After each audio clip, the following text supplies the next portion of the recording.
Welcome everybody. I am कामना from Hindi आयाम। आज की इस वीडियो में हम पढ़ने जा रहे हैं असगर वजाहत जी द्वारा लिखित लघु कथा पहचान। तो आइए शुरू करते हैं।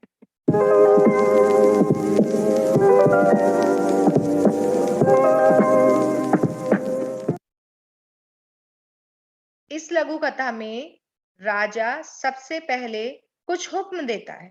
वो कौन कौन से हुक्म देता है कि राजा अपने राज्य में जो भी लोग हैं, खैराती, रामू, छिद्दू, जो भी आम जनता है, उन्हें ये आज्ञा देता है कि सभी अपनी आंखें बंद करके काम करें।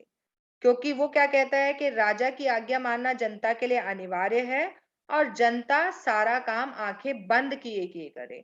ऐसा आखिर राजा क्यों आदेश देता है? ऐसा राजा इसलिए आदेश देता है कि जनता यदि आंखें बंद करके काम करेगी तो वो गलत कामों को नहीं देख पाएगी। राजा कुछ भी अगर गलत काम कर रहा है तो जनता उन्हें देख ही नहीं पाएगी और वो चुपचाप आंखें बंद करके काम करती रहेगी। उसके बाद राजा एक दूसरा अनोखा आदेश निकालता है। वो क्या कहता है कि जनता अपने अपने कानों में पिघला सीसा डलवा ले। पिघला सीसा क्यों डलवा ले? जिससे कि उनकी सुनने की क्षमता बिल्कुल घट जाए और वो राजा के बारे में, अगर राजा कुछ भी गलत कार्य कर रहा है और जनता आपस में उनके बारे में बात कर रही है, तो वो बातें उन लोगों के कानों में ना पड़े। क्योंकि अगर उनके कानों में बातें नहीं पड़ेंगी तो वो बिल्कुल चुपचाप राजा के हुक्म का पालन करते रहेंगे। उन्हें पता ही नहीं लगेगा कि राज्य में कुछ भी गलत हो रहा है। तीसरा, फिर वो एक नया आदेश निकलवाता है कि जनता जो है वो अपने होंठ सिलवा ले। क्योंकि उसके लिए बिल्कुल अनोखा तर्क दिया जाता है कि जो बोलना है वो उत्पादन में सदा बाधक रहा है।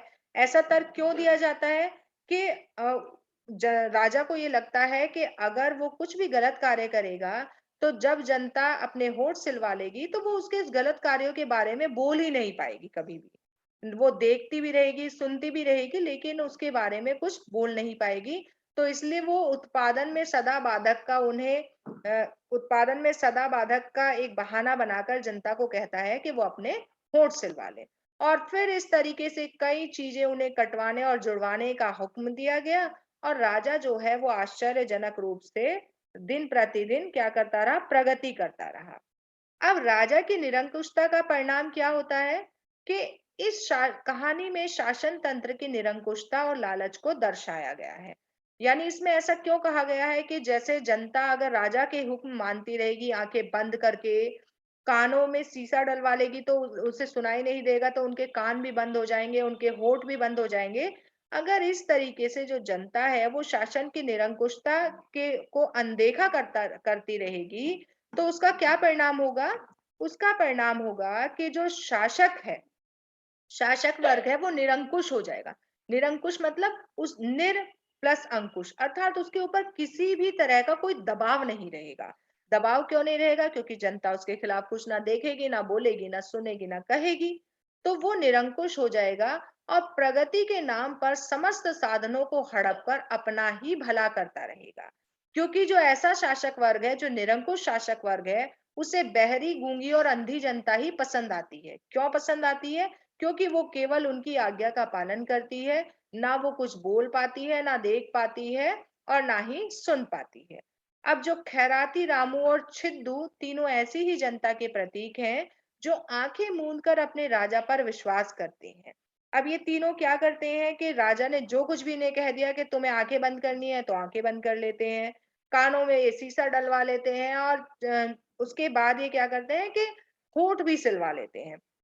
इन्हें लगता है कि ये इनके राजा का हुक्म है, तो ये उसकी बिल्कुल इसी तरीके से तामील करते हैं और चुपचाप राजा की बातों पर विश्वास करते हैं। लेकिन कुछ दिनों के बाद इन्हें क्या लगता है कि क्यों ना एक बार आंख खोलकर देखा जाए और ये देखा जाए कि हमारा जो राज है वो तो अब तक स्वर्ग हो गया होगा। तो ये तीनों जब अपनी आंखें खोलते हैं तो उन सबको अपने अपने सामने राजा दिखाई देता है। वो एक दूसरे को भी देख ना सके। इसका मतलब क्या है कि चारों तरफ ऐसा शासन हो गया है जिसमें सिर्फ और सिर्फ राजा का बोलबाला है।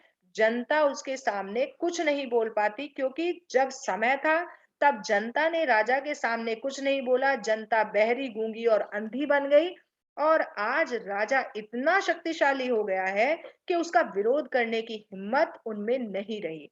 क्यों नहीं रही? क्योंकि समय रहते जनता के पास जो भी शासन तंत्र को अ, आदेशित करने का या शासन तंत्र पर लगाम लगाने का जो भी जनता के पास उपाय था, उसने समय रहते उसका प्रयोग नहीं किया। उस समय वह सिर्फ और सिर्फ बहरी गूंगी अंधी बनकर बैठ गई। और आज जब वो देखते हैं तो राजा इतना ज्यादा शक्तिशाली हो चुका है कि उसका सत्ता परिवर्तन अब संभव नहीं है। उसका विरोध करने की हिम्मत आज जनता में नहीं है। तो इस पूरी कहानी के माध्यम से अगर हम देखें तो वजाहत जी ने बताया है कि प्रगति और विकास के बहाने जो राजा है वो सभी उत्पादनों पर, सभी साधनों पर अपनी पकड़ मजबूत करता है। वो जनता को एकजुट होने से रोकता है।